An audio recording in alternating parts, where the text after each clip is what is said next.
13 خاج تمام بو. یوحنا 19 30 و گریان بود از پیکرن سه مدید کو آدم و حوای شکستن اینا کو گهداریا خوده بکن و لشونه فیقیش دارا زانینا باشی و خرابی وکر او خوار رد کرنوان بو گهداری کرنه درباره وی داره هف پشکیوان لگل خود خوشی پید بر هات ویران کرن هر وسا جوانی تمامی آفراندناوی به شوازه که ترسناک هات بریندار کرن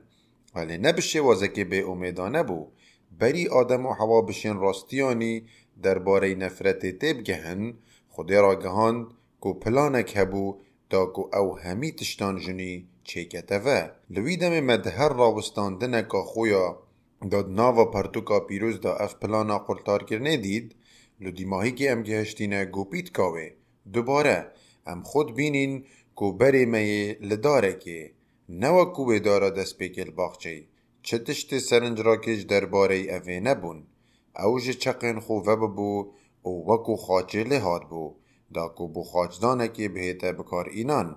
ریکا هل بجارتی لدف رومانیا بو سیداردانا خرابترین تاوانباران لسر و خاچه کسی دوی جسیانیا پیروز هبو گره خوده بخو یکو به همی واتیان بوی مروف او ایکمین کسی کو جیانکا به گنه و راستقینه جیای به خرابترین ریکا هیهات سیداردان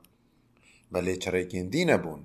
دمی او بهای وی گنه دای یا کو گل خوده جمیجه پیدوی وی گود تمام بو او سر خود چماند نوا کو دست سر کرن بلکو سر کفتن. یوحنا 19 30